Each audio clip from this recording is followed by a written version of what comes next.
Hello everyone, and welcome to another episode of the Rene Plays Games podcast. This is supposed to be a continuation of my Ironsworn Legacies playtesting actual plays, but it is not going to be this month because Sean Tompkin has come back from his break and come up with a bunch of really exciting things that he's fiddling with in Ironsworn Legacies, and I'd rather than just keep playing with the stuff that may or may not be tweaked in the near future. I will play next month when the next playtest documents are out. We'll keep playing that story, and in the meantime, I decided I was going to play a one-player one-shot this month, which was recommended to me by this month's Perspective Checks interview guest, Cezar Capacle, and he recommended that I play a game that's been on my radar for actually quite a while, and it is Ronin by Tiago Junges. Hopefully I pronounced that name right, Tiago, and what I found when I started reading Ronin is it really is like the precursor to Notorious and Outsiders, which I've played a series of on this podcast, so that's really exciting. And I'm really excited to see how the original kind of game that used this 2d6 against one another, light and dark die, plays, and it feels very appropriate. You know, the Star Wars of it all with Notorious and Outsiders, that kind of bounty hunter feel makes a lot of sense, and it definitely makes sense coming from a classic Sengoku period Japanese samurai Ronin kind of story. So I'm going to treat this episode, this one-player one-shot, much like I've been treating my playtesting Legacies. It's going to be much less fancily done, and I hope that's okay with you all, but I'm very excited to play some Ronin and feel this one out. So let me go ahead and get some dice. Let me get everything all set up over here. You're going to hear me do it. This is going to be just a live, you're going to hear me basically learn it, play it all at the same time, and we're just going to make this happen. I'm going to grab 2 d6s. I'm going to grab a white and a black one, because you're supposed to have a light and a dark, so I'm going to do that. And we're just going to start making our character, and the first thing that I'm going to need to do is I'm going to roll this purple one. If it's even, my Ronin is a male. If it's odd, they are female, and it is 4, so we have a male Ronin, and their name is 5 Benjiro. Okay, so Benjiro is our Ronin, and his appearance is 5'4", or 4'5", we will choose the two we like. Big eyebrows, or small. Okay, we're gonna make him small.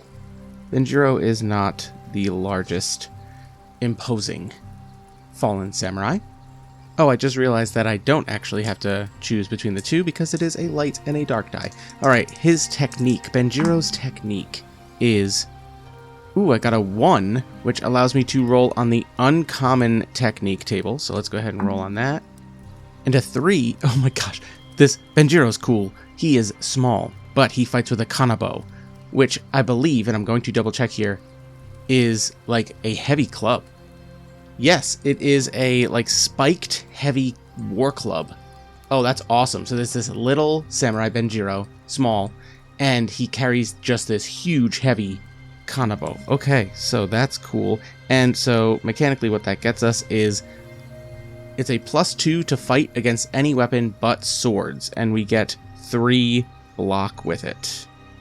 Okay, so it's going to be... I mean, I like the idea that these weapons, these techniques, kind of give you modifiers against different ones. It'll almost becomes like a rock, paper, scissors of weapons. That's really cool.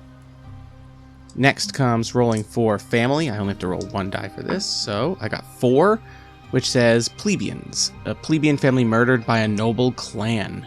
Ooh... for not paying tribute to the daimyo. Oh, interesting. Okay.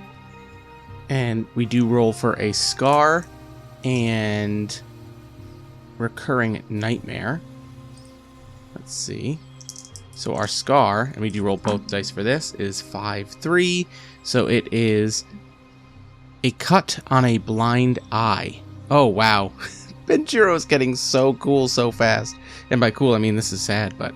oh man, so small Ronin, disgraced fallen samurai, wielding a big, heavy, studded club. His family is dead, because they did not pay up to the daimyo. Probably part of why he has fallen in grace.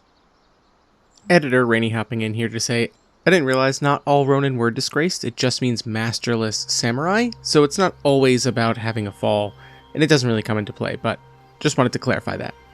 Oh, hold on. There is a meaning of the scar table, which we get a 5 on, which says, honesty. You will give your life to fulfill what you promised. Whoa. All right, well, and then our Ronin Benjiro has a recurring nightmare. Rolling 2d6, we get a 2 on the dark die, a 4 on the light die. So that is going to be you on your knees watching the sun setting over the horizon is our recurring nightmare. Oof. Okay, I wonder... It seems peaceful, but I imagine it is traumatic. And I'm just going to roll on 2 more tables because we did say that my family was killed by a noble family for not paying the daimyo. So I'm going to roll on this family. I'm going to roll first on clan feature, a smaller clan vassal of a larger clan. So we were killed by a noble family who's not that high up, and this was like a way for them to ingratiate themselves. And then, what is the family name? We got 2-2. Umisame, the shark clan. Okay, Umisame. And with that, we have our character who has promised something. Will give his life to see this promise fulfilled. Benjiro, a Ronin without a clan, and a son without a family. Benjiro is blind in one eye from a scar, and he dreams of himself on his knees, staring at the sunset. There is a promise he must see done, and he will beat it into submission with his kanabo until it is fulfilled. And so, much like Notorious and Outsiders, we're just going to start rolling on tables and pick up in media res as Benjiro has been traveling throughout the Japanese countryside, probably trying to find a new family clan to take him on as a samurai, finding a way to restore his honor and the like. So we're going to roll on the route table and then the location table, and after that we just repeat until we eventually find a villain. So I'm going to roll a d6 here for the route and get a 4, which says if you have reputation 5 or more, a villain has found you. If not, roll for a road encounter. Okay, so I have no reputation at the moment. That's how this game starts, is you're going to accrue reputation from deeds, and we start with 2 compassion and 2 determination, which can be used to do different things. Determination is to re-roll d6s in certain moments, and compassion helps you recruit allies out of potential allies and will help define honor at the end of the game. You can spare people when you win a fight with them, or you can kill them. Sparing them earns you compassion, and also making allies. Alright, so we need to roll for a road encounter, but first I need to roll for the location which I am in when I am doing this. So we're going to roll another d6, get a 3, which says you've reached a port city. Here you can choose to have an urban encounter or take shelter to earn 1 determination.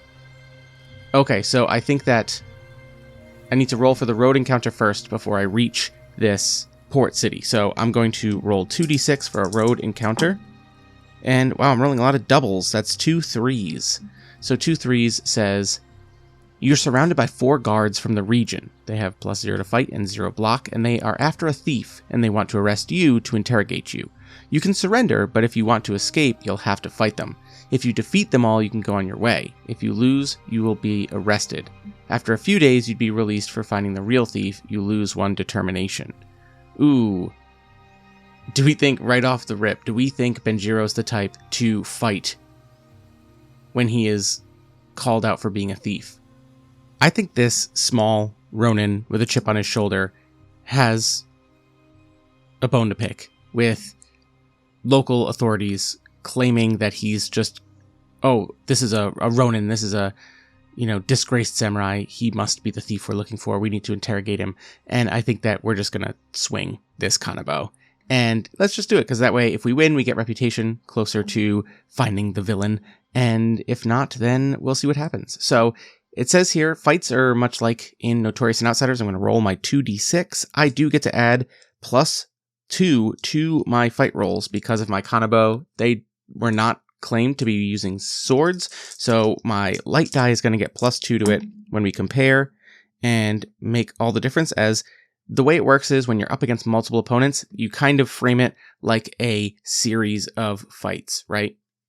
These guards have no block, so I think that they think they have power in numbers as they close in on Benjiro, and he pulls his kanabo, and the first one to come close to him just catches it right in the jaw, and he just lifts him up off the ground as he hits the ground in a just kind of poof of fallen leaves that hit the ground. And as soon as Benjiro has hit this first one and down he goes, the clunk, the hollow sound of a kanabo against jaw just drops this first guard, and we're going to fight the other three. So we're going to compare two values again. They have +2 on theirs. They have +0 on theirs, so that's 2 5s. The first one was a 3 and a 4, so I got the +2, which brought it to 5 to 4, and we beat the first guy with 2 5s. I get +2 to my fight rolls, which means that I beat this one as well. We're going to say that the first one was not expecting it. Out comes the kanabo, crunk, right under the jaw, flips him up in the air, hits the ground. Then they all start swarming. As a small Ronin, I think that Benjiro actually kind of crouches and makes himself even smaller, and then shoots out with surprising speed as he is kind of like loaded his legs when he crouched and then just let loose, and he comes through and he just hits another one square across the stomach with this heavy club, this studded club, and we just hear the other guard as he is out of breath and just knocked to the ground and clutching his stomach, and now it's just Benjiro versus 2 guards. Ooh, that is a 1 on my die versus a 3 on theirs, so it's going to end up being a tie, which just says nothing happens. On ties, there's basically, it could be a block, but it's just no one's a winner. Nothing happens. We've canceled each other out. So I hit one, and this other one's going to start closing in on me. But Benjiro is a trained samurai. Whether or not he is a Ronin and does not have a family or clan that he serves, he is a dedicated, capable fighter. Then I roll another, which is going to result in a tie, so we fight back the other one, and now it's 2v1. But the next attack is a 4 on my die, 1 on theirs, so I think that Benjiro actually plays this a little smarter. He knows that they're going to come at the same time, so what he does is he hefts his kanabo up, and then when he knows they're going to be coming both ways, he actually lunges to the side and just pushes it out behind him straight, and it just the end of the club, not like the baseball bat barrel, if you will, like the end of the club just hits one of these guards square in the forehead, and just out he goes like a light. And now it's just 1-on-1, and that'll do it with wow, I clean swept this group of guards from a nearby town, but that's just how it happens sometimes. These are small town guards, and we get a 4 versus their 2. And yeah, the last one is standing there, and he's about to start running away, maybe grab a whistle or something that's going to alert more. But Benjiro's there. He leaps, he grabs him on the back of the head, and he slams him to the ground. And he just says, "Never call me a thief." We win, so we get to set our opponent's destiny. We're just knocking them out. We are not killing guards. That's a bad call, right? If and when these guards return to town and they say, "That guy beat us up," he can just say, "They accuse me of being a thief. I proved them wrong," and we're going to move on with that. So if you choose to knock out, you get 1 reputation, so we're at 1 out of 6 reputation.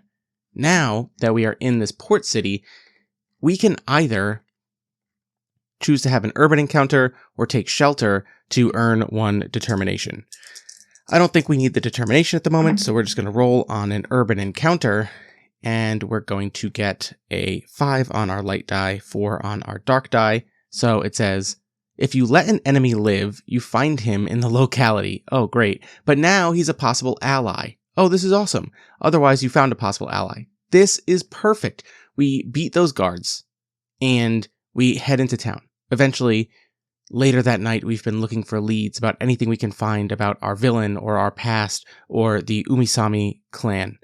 And no one's giving us any answers, so we just find ourselves in some kind of tavern establishment at night, and sure enough, one of the guards is there, and I think maybe sheepishly approaches Benjiro, and Benjiro looks at this guard and wonders, am I going to have to get in another fight right now? I don't want to brawl you in public, but they maybe show a little bit of shame and apologize, And so now we have a possible ally. So let's go ahead and take a look at how this works. So we may be able to recruit them to be on our side.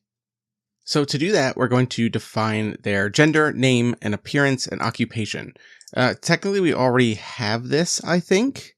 I don't know that we would need it, but I guess their occupation is a little different, so let's go ahead and roll that.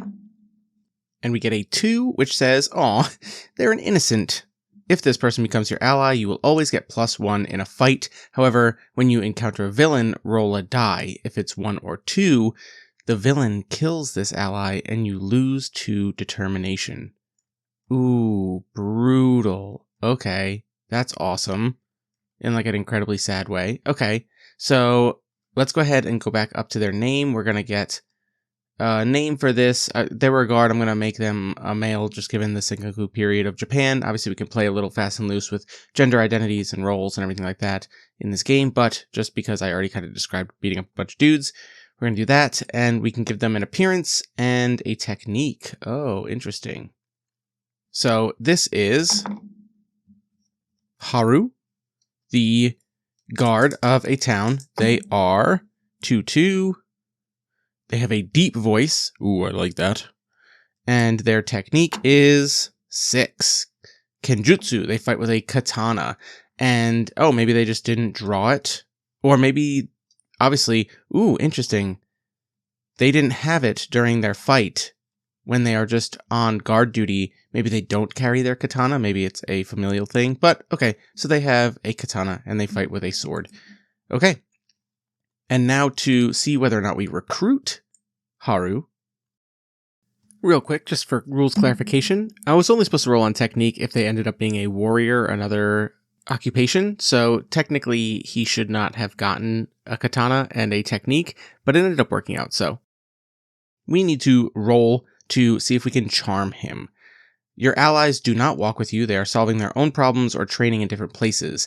And their occupation determines their means of interacting with you. So as an innocent, we would not be traveling around with Haru, and we would know that he's in this port city, and the innocent part of it is that he came and apologized for accusing Benjiro of potentially being a thief. So let's go ahead and roll that charm. There is a table, much like in Notorious and Outsiders, of the kind of interaction you can have with every type of NPC. So there's allies, possible allies, enemies, and villains. To talk, you're just going to roll the 2d6 to get some information, and then charming is a little bit different. You can add your compassion to it. Do we need to talk first? Let's go ahead and go for it. We're going to see if we can learn something about their past information. Oh, we absolutely do. That's a 5 on the light die versus 1 on the dark die. So we succeed and discover... Oh, a 5. This is perfect. A 5 says, he tells you something about his past that makes you understand his actions in the present. Maybe this katana is all he has left from his family that lost everything when it was stolen from them. And now he's holding it, and I don't want to get too crazy about this. How do we get a dark secret? If you've already discovered information about the character's past, you can try and talk again to find a dark secret, but the black die gets a +2. We're not going to do that, and we're also not going to... we're going to put our hand on Haru's shoulder. Benjiro is going to say, it's okay, I understand. I too have lost more than I would like to, and I just think that if and when you ever need help, if I'm there, I will help. And I would hope you can say the same for me. We're going to roll to charm, +2 for our 2 compassion, and roll another 1 on the dark die, so we absolutely charm Haru, and we have our first ally. Okay. And having found nothing in Port City, we are going to move on. So we're going to roll a d6 for the route out of the Port City, and get a 2, which just says roll for a road encounter. And then we will roll location for where we end up after that. A 4 and a 1. You are attacked by a bear. What? What? I don't like that at all. Oh my goodness. Okay, Benjiro. Let's see if your Kanabo technique can take down a bear. Oh my gosh. All right, just go right into the fight. Here we go. Well, we start strong. This bear has a fight +2 and a block of 0. So I managed to hit it. Is that it? Is that all it takes? Give me a second. I don't think there's any hit points, so yeah. Yeah, that's it. So, interesting. So I rolled a 4 on my white die and a 1 on my black die. I'm keeping this black die around for this playthrough because it's a one-player one-shot, and I'm rolling a lot of 1s with it. And now that I've said that, I'm going to ruin it. But at some point, after leaving this port city, we can even say maybe takes a boat to another harbor and gets out and starts walking through the wilderness, only to be attacked by a bear. And he turns and he dodges the swipe of this bear. Its heavy claw and paw, just huge mitt of a bear claw, swipes by Benjiro, and he waits for his moment before he gets his kanabo out and just conk right on the top of this bear's head. And I don't think that it's gonna hurt if I kill the bear. I don't think it would make sense. I mean, I guess I could knock out the bear and run, but I don't trust its sense of smell after this. I think that it just, I apologize to all of you animal lovers, same, honestly, but I think that I would not take the chance, and I think that Benjiro just ensures that this thing, after taking one hit to the head of a kanabo, truly puts it, out of its suffering.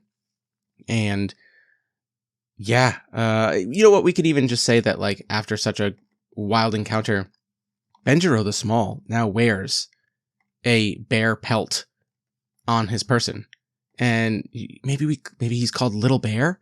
Oh, that's fun. I kind of like that. Benjiro Little Bear, the Ronin. All right, now we're going to roll on location.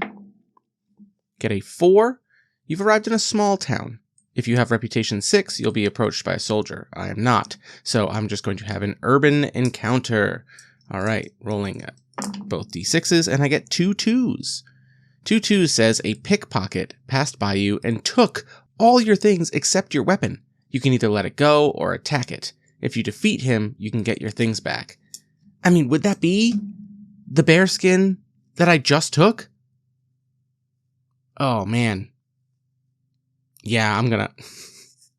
Oh, okay, so here's what I'm gonna do. Benjiro's going to attack and catch this thief. Here goes. They have a -1 fight and no block. I rolled 2 2s again. We get +2 to fight. They get -1. We handily defeat them, but we are absolutely letting them live. And I think that it's a very compassionate thing, which Benjiro is going to do, which is going to be, he has his kanabo. He probably has some kind of like tantos short sword, like dagger kind of thing. He grabs this pickpocket, catches up to him in this small town. Even the people around here kind of look, and they're maybe a little embarrassed that this is a known thing around here, but for the outsider, this Ronin, this kid's gonna get their comeuppance, right? But Benjiro actually takes the bear skin and takes that, and then he fishes into his pocket. And as a Ronin, I don't think he has much in terms of money, but he's going to give the kid a fair amount of the things he took. He's going to offload some of his stuff. He says, take this if you need it. Take these. Learn to use them. It'll help you. This is all I need. And he has his kanabo. He has his small dagger, we'll say. He has his bear skin cloak. And other than that, I think that's where Benjiro just walks off. And this pickpocket who got caught is still holding quite a bit. And that's why our compassion went up by 1. And our reputation as well. I think that makes sense as to why our reputation would go up as well. I don't know if I was supposed to put compassion up there, but I'm doing it. All right, and that's going to be that. So our reputation and our compassion are up. We're going to roll again. Our journey, I rolled a 6, which says nothing happens. So we just reach the next location, which is a 3, which is Port City again. Hold on. I rolled a 3 again. I guess we're in another port city. Okay, and we can choose to have an urban encounter or take shelter to earn a determination. No, we're doing urban encounters because we're speedrunning this game. Not that I wouldn't love to play a lot more of this, Tiago. If you ever hear this and people listening to this, I think this is really cool. I would love to actually think about expanding these scenes, writing out the actual travel, the journey, the locations, all of this stuff. Our urban encounter is a 4 on the dark die, 2 on the light die, so that's going to be, you see a possible ally being expelled from an inn or shop. Okay, back in another port city, and Benjiro is on the hunt for information, and somebody just gets full on thrown out, face into the dirt, slides into the wet ground outside of this shop. And Benjiro picks them up and helps dust them off, and they look embarrassed. Let's go ahead and roll a few things. We're going to roll even odd on gender, so even is male, odd is female. That is a 5, so that is a woman just got thrown out of this shop. Okay. And let's go ahead and get her name is going to be 2-4 is Mayuko. Okay, so we have Mayuko who just got thrown out of a shop. What is her appearance and her occupation? Her appearance is 4-6, so long hair. Love it. She's got very long hair, and maybe it's down right now, which is maybe improper. I don't know. And let's see, her occupation, which is just the thing that she would get, how it relates to us, is a 5. She's a blacksmith. Ooh. That is interesting. Mayuko is a blacksmith. If she becomes an ally, she can manufacture a special weapon, the same type as ours, so a kanabo, but with an additional +1 fight bonus that will be delivered to you in the next city you encounter. Why was she thrown out of here? Can we get that information somehow, maybe? Is there like an oracle of some kind in here for background? You know what? Maybe we get it from her past information. I think that I said that Benjiro helped up this person who got thrown out and then dusted them off. Obviously, respectfully dusts off this woman, but she doesn't look like the type. I mean, she's a blacksmith. She's in maybe heavier garb and things like that. Looks like a worker. We sit there and talk to her. I rolled a 6 on my light die, 4 on my dark die for a success on talking, which means that we get some information. Let's go ahead and roll a d6 to see what information we get. We got a 3, which says she's a fervent idealist and will die defending what she thinks is right. Okay, I'm gonna push to see if there's a dark secret here, and we succeed on the push because of our compassion, which we add to talks, and that's gonna be a 5 and a 5. So we're gonna get the dark secret of Mayuko to why she's getting thrown out of this shop.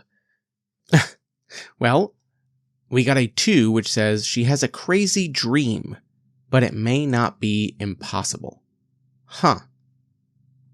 Maybe I think she's shirking her duties and living too much in this dream of hers. And Benjiro helps her out, takes her, gets her a meal, helps her kind of get her head straight, and maybe despite not wanting to do the day-to-day work, convinces her it'll be better in the long run. The better, maybe ironic coming from a Ronin, the better you can make your reputation among your local friends and artisans and people of your community, the more they'll be there when you need them. The more they'll support your eccentricities if you're reliable for when they need you. So now actually I have to roll the charm to see if she makes us a weapon. And she does. Well, I'm never not using these 2 d6. Holy cow. I've been rolling insane with these. So sorry if you're all like, wow, this is just a really nice story about this poor little Ronin, Benjiro. But yes, we've made an ally of Mayuko, the blacksmith, who is going to make us a fancier kanabo. We still only have 2 reputations, so here goes. We're heading out on a route. We get a 3. If we have a reputation of 6 or more, a villain has found you. If not, roll for a road encounter, which we will do right now. 3 and 1 says, if you recently left an enemy alive, it comes your way with fight +1. I didn't. I killed the bear. So, see? I knew it. I knew this was a good call. Sorry, again, don't go killing bears. Please, do not do it. We need predators to balance ecosystems. Please, don't do it. But they do not come back, so that's great. And we're going to roll for location. Get a 2. You've reached a village. You can help people to earn a compassion or take shelter to earn 1 determination. I'll take shelter to earn a determination. I think I've been doing a lot of helping people. All right, that was an easy one. Next, root 2. Roll for road encounter. Will do. It's a 4 and a 2, which says, you find a letter on the ground, apparently written by a samurai from a noble clan before entering battle.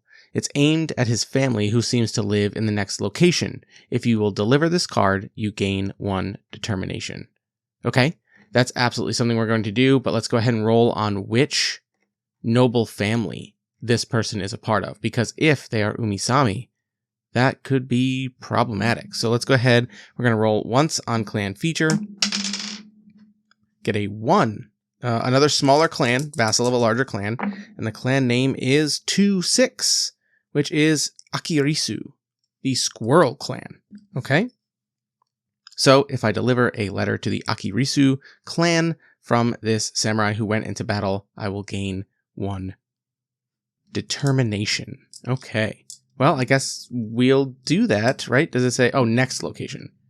Okay, and so let's go ahead and roll route to get there. We're going to bring this in. That's a 4 if you have reputation 5 or more. We do not, so we're rolling for a road encounter, which is a 4-1, which I think is the same thing we just rolled, isn't it? No. Yeah, if you recently left an enemy alive, it comes fighting, so we didn't. And we roll on our location.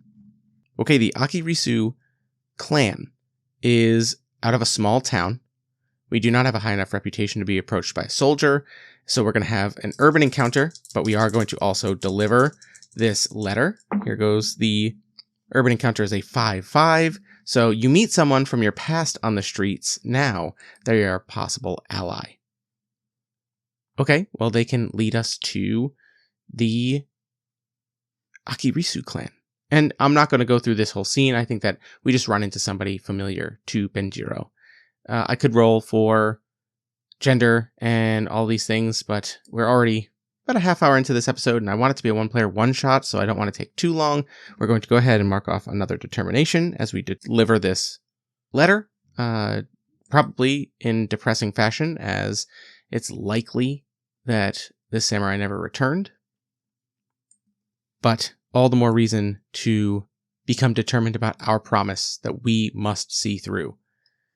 Again, probably should have come up with that, but we're just going to keep going. Here goes. Route is just a road encounter. We rolled a 2, and then we get a 2 and a 1, so it's way down there. 2-1 says if you recently left an enemy alive, it comes your way with fight +1. Is that all the blank ones? I think it might be. Yeah, it is. Okay. So I'm not crazy, except for the 6-1. 6-1 is a little different, but everything else is just they come back more aggressive. All right, and then we're going to roll for our road encounter. Oh, that was our road encounter. We're rolling for our location, which is a 4 small town, so we can have an urban encounter. All right. I got to get more reputation, guys. Come on. 3-6 for our urban encounter says you stayed at an inn and shared a room with a possible ally. All right, again, see, like I want to play this game a little more time on my hands, but unfortunately, for a one-player one-shot, I gotta get there. But you know what? Let's go ahead and roll this possible ally and say that it's the same as the person I ran into before. They traveled with me a little ways, just out of camaraderie and a shared past. So let's go ahead and roll even male, odd female. It's a male, so it's a friend of Benjiro's from when they were young. Their name and appearance. I'm just gonna roll occupation while I'm still down here on this page. Get a 4. Ooh, a healer. If he becomes an ally, you cannot die when you are defeated in combat. Whoa, that's cool. Okay, so we have a friend from our past who has become a healer. His name is 4-4. Lots of doubles. Yuto. So Yuto is our friend from our past. They are a healer. Their appearance is 6'4". Fat. Okay, Yuko is a big boy healer. Love that. So I'm just going to go ahead and write down can't die. And I'm going to go ahead and say that I get +3 because of compassion on this roll to charm them. But yes, and I succeed easily. We're just going to roll that into the talk as well.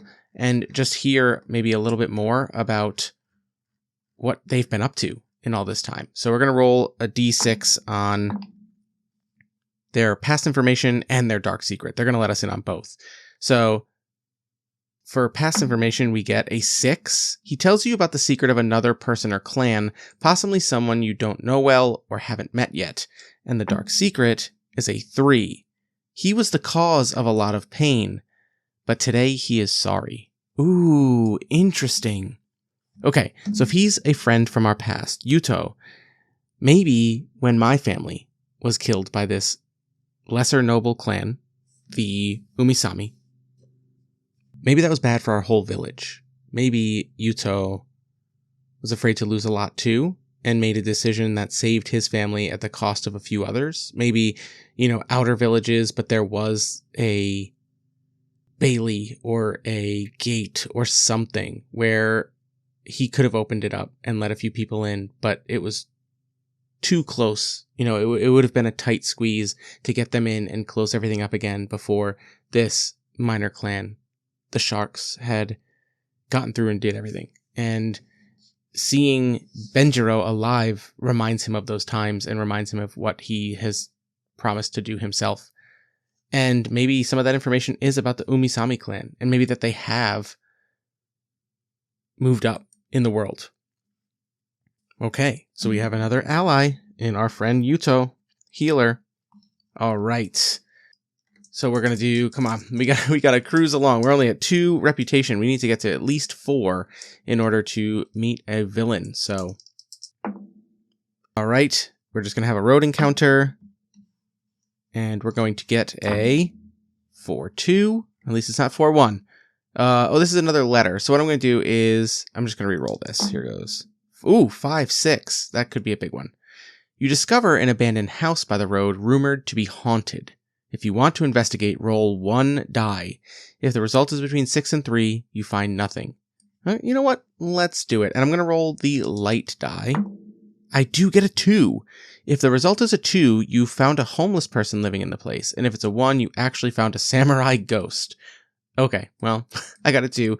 There is just a homeless person that I think Benjiro leaves some food. And he's, winks and shh, I won't tell anybody. All right, and now we're going to roll for our location where we're ending up. Finally, a 6, a large city led by a noble clan. Okay, we don't have enough reputation to be attacked by soldiers. You get 1 reputation no matter what. Love that. And you have an urban encounter. We're going to roll for the urban encounter, and then we're going to roll to see what noble clan controls this place. We got a 6-1 for urban encounter, which says, in a bar, you start a conversation with a possible ally, and over time, you get to know one another. All right, I'm not as worried. There's a lot of allies right now. We're going to roll for clan and name. Clan feature is 4. They're known for their military use of ninjas. They have a network of contacts, always know everything. That's crazy. And the clan name is 4-6, the Kazekane clan. Kazekani is the crab clan. Okay. And they have ninjas. Okay. Well, that's dangerous. Oh boy. And I think maybe that's just the information we get, right? From the bar, from our potential ally, our possible ally. It's just like, hey, very careful in this city. You have to assume that the Kazekane know everything. Okay. And Benjiro nods and takes that into consideration. There's a table up here where it says, during your journey, there may be situations where your character would do something other than roam from town to town. In those moments, think about what it would be, and then you can roll to see if you're searching for something. I think that if these Kazekani know everything, know a lot, Benjiro may be able to get information about the Umisami from them. So you just do this, and then you're just going to roll 1d6 and see what happens. So let's go ahead and do that. I got a 2. You do not find what you were looking for, but you draw a lot of attention. +1 reputation. We are at 4 reputation, which means that I kind of love that. We were talking to a possible ally at the bar, and they were like, keep your head down in this city. You don't want them to find out about you. Like, they will find out everything. And Benjiro heard that and said, they know everything? Don't mind if I do. And now, yeah, this Ronin, the small bear, Benjiro, the bear, the Ronin, he's around. What is he looking for? And maybe word begins to spread that Benjiro is looking for the Umisamis. Why could he be looking for that small clan? Who cares? Them? Why would he be interested in them? And then maybe there's politicking going around behind closed doors. Do we let this crazy Ronin attack this clan that has been trying so hard to earn a reputation among the larger clans? And, well, I don't know, like, are they more of a liability? There's just political drama increasing all around as Benjiro leaves this town. Leaves because he knows if he sticks around any longer, he will become someone that someone is going to see as valuable or needs to be taken out. So he hits the road. Here we go. We're going to roll for our route. Get a 4, which says if you have reputation, 5 or more. Oh, man. All right. Well, roll for road encounter. So let's roll for that. Probably one more set of these. We get a 3-2, which says, on the road, you find a child carrying a naginata. I believe that is a polearm with like a sword at the end. It's kind of like a Japanese glaive. Yes. And then it says, she looks shaken and says she wants to kill the Ronin who murdered her family. She thinks it was you. You have to successfully talk to the child and gain 1 compassion. Oh boy. Oh boy. And I failed on that. Oof. Okay, I'm going to spend 1 point of determination. I'm actually going to spend 2 points of determination to reroll both of those die, because it was a 5 on the dark die and a 2 on the light die. Rerolling, there we go. That is a 3 on the light die and a 2 on the dark die for a success. For a moment, Benjiro is worried. He knows that look in this child's eyes. His family, too, was killed by a lesser clan. He remembers this rage and how hard it was to stamp out. In fact, he doesn't think it has ever been stamped out. That rage still burns inside of him. And then he takes that tack. I think he actually pulls the kanabo and points it at her and says, if you point that at somebody, be prepared to use it. Otherwise, let's put it down and talk. And the little girl drops it and collapses in tears. And Benjiro follows suit. He wraps his heavy, warm bearskin around the girl and tells her the truth. It's not going to be okay. If a Ronin killed your family, you're not getting them back. That feeling will never be replaced. Vengeance will only do so much. But child, if it's vengeance you want, once I have mine, I will dedicate my life to you getting yours. And that's going to set up, in other versions of this game, if your character dies, you can use one of your possible allies or your allies to continue the story. And I just would love, if I ever get a chance to play this game again, I'm going to play a girl with a naginata who was trained by Benjiro the bear, the small bear. And she's going to go out and get revenge too. Hell yeah. That's a sick thread to leave open. Love that. Love when things like this happen. All right. And we're cruising. We're getting very close to finding a place where we might actually be encountered by a villain. So let's see if we can get there. Our next location is just another port city. Benjiro likes his coastlines, you know? Let's go have our urban encounter, which is a 2-2. For urban encounters, a 2-2 says, it's the pickpocket. Gonna reroll. Not gonna repeat. A 4-1.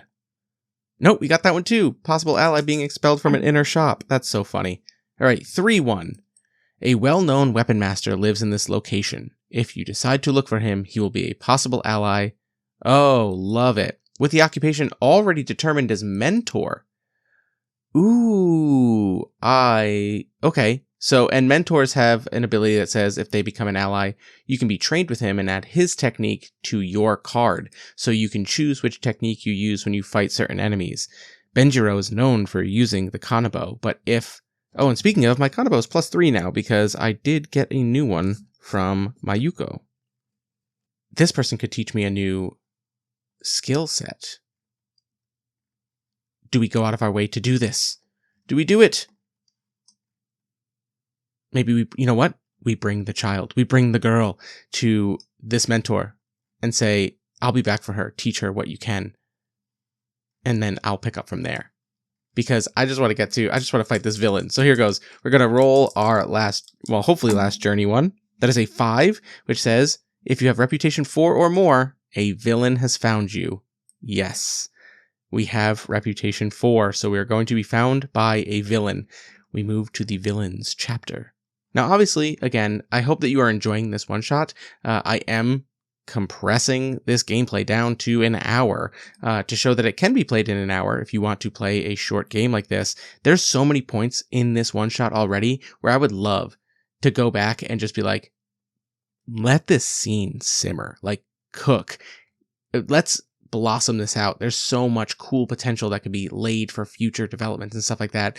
I also felt the same way about Notorious and Outsiders. I think that it's a great game for pulpy move forward action. Like Ronin does the exact same thing, but I would love to hear a playthrough of somebody who keeps a beautiful journal and takes their time writing out journal entries, play a game like this.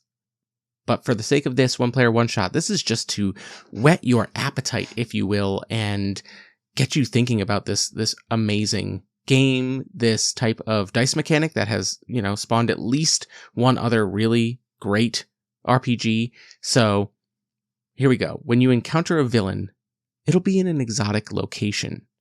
Ooh, I like the idea that the mentor also is just like, I will take this child, and I know where you must go. And each of the 3 villains, we're only encountering 1 villain. We're supposed to beat 3 up until you beat the best one. But for our one shot, we're going to beat the 1. We're going to roll name, appearance, and technique for them. And we also determine a trait. We're just going to treat this one as the final villain. So let's go ahead and roll their name and their appearance and their technique. So, as always, even odd for male, female. Okay, this is odd, so this is a female of maybe the Umi-Sami. We're going to find out. Her name is 3-5 Ichika. Her appearance is 3-4. She uses a mask. Love that. That's cool. And her technique is, we're just going to roll 1d6. 4. Niten Ichiryu. Katana Iwakizashi. Oh, 2-bladed fighting, which negates our Kanabo. We should have trained with this mentor, but we did not have time, or we did not have patience. Benjiro. Maybe this young girl's desire for vengeance only stoked his flame. So, okay, she has fight +1 and 3 block. I have fight +0. Unless we consider the +1 bonus that we got from Mayuko's improved Kanabo to at least even it out at +1. But we both have 3 blocks. So this is going to be an interesting showdown. Probably a lot of... We're just going to have to wear each other's blocks down. This is great. And you know what? For the sake of the drama, we don't get a +1. Next, we need to determine the exotic location, the trait. Oh, the final villain has a scar and a unique unique power as well. Whoa. Okay. So, Ichika's scar is 4-4, a long cut on her chest. Okay. We're not going to get the meaning of the scar. She just has a long cut on her chest. And let's go ahead. You know what? I'm going to roll on the clans just to see if it's one of the ones we have already. I got a 2-3, which is right next to Umi-Sami. Because we're right next to it, I'm going to go ahead and for the sake of this story, say that she is Umi-Sami. I think that the mask is that of a shark. I like this. All right, let's go ahead. We still have a few more things that we need to roll. Obviously, we need to roll our exotic location, but we also need to roll a little bit of information about them and their unique power. So let's go ahead and we're going to get all the details about the villain first. So let's go ahead and roll the d6 for about the villain. This final villain is powerful and tyrannical. Ichika has become the daimyo of a noble clan, dominating a neighboring region, trying to provoke a war. For some reason, you are in their way and must be eliminated. We are the last loose thread of the Umi-Sami's ascension to a higher status. And war is what the Umisami want, but until I, Benjiro, Little Bear, especially because I've been making such waves and commotion about looking for them, have brought eyes upon their clan. Love that. Her unique power is 6, of course. This villain is very observant and gains +1 in fight each time they spend a block, cumulative, or just for the next round. So she'll eventually have a +4? Oh no. I'm going to write +1 after.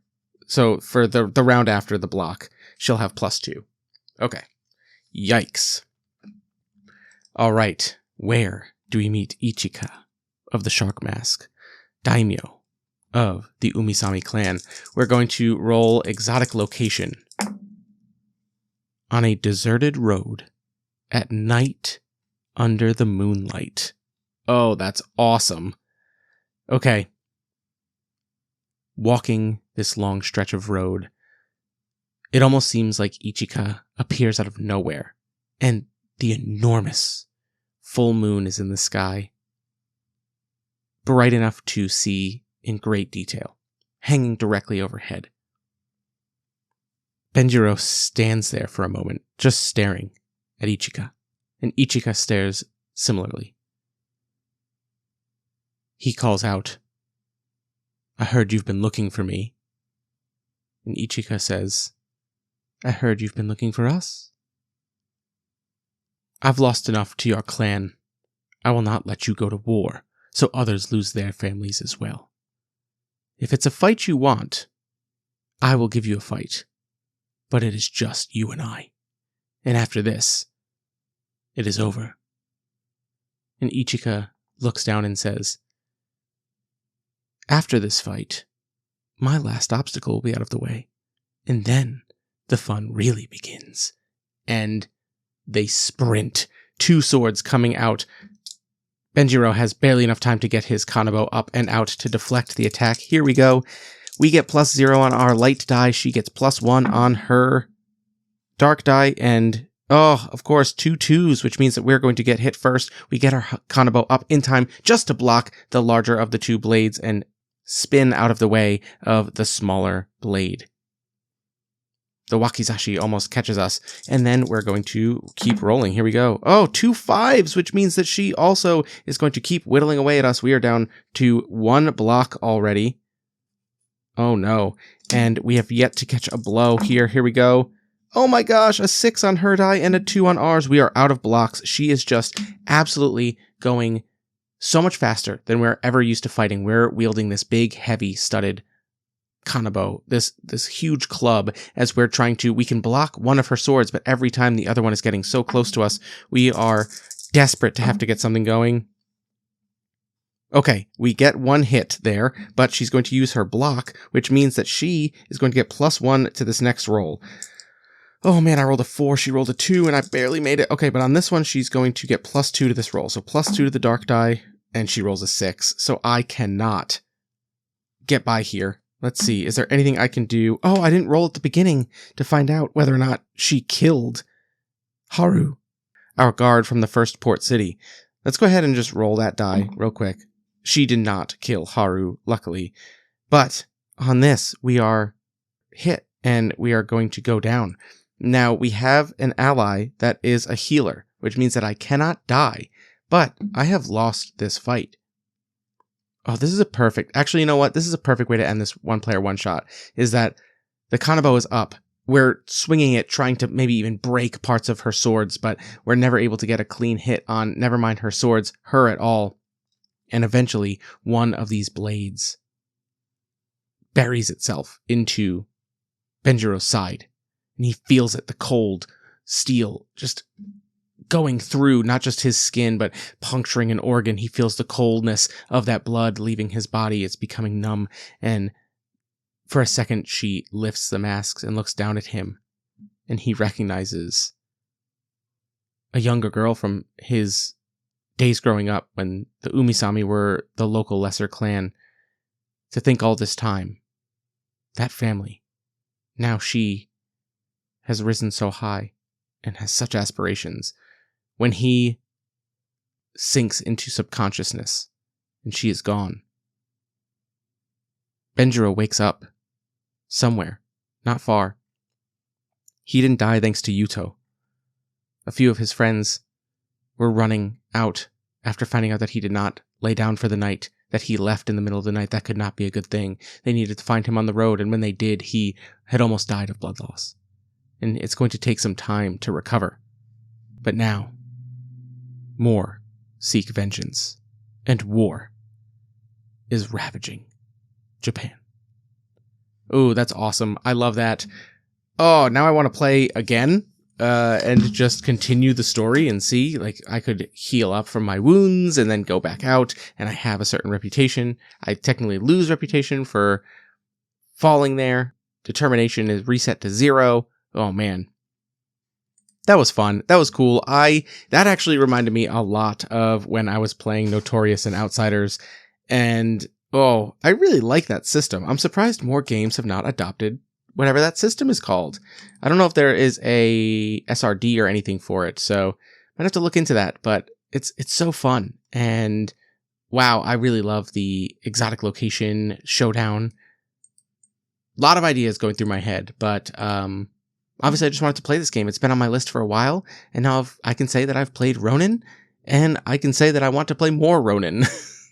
I want to play more Ronin like my Notorious series, where this would not be crammed into one 1-hour episode.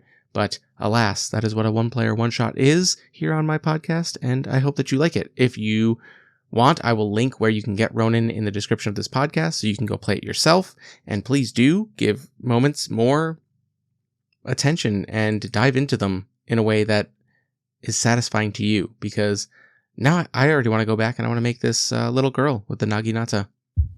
Damn. Well, thank you for listening. If you like what I'm doing, find me on the social medias, add me, follow me, whatever that means. I don't know. Join the DMs After Dark Discord. I'm there often, and we can chat, or you can email me at rainyplaysgamespod@gmail.com. You know the drill. Rate and review on your podcatcher of choice, and just share the word or whatever. It's all good. I will see you guys next month.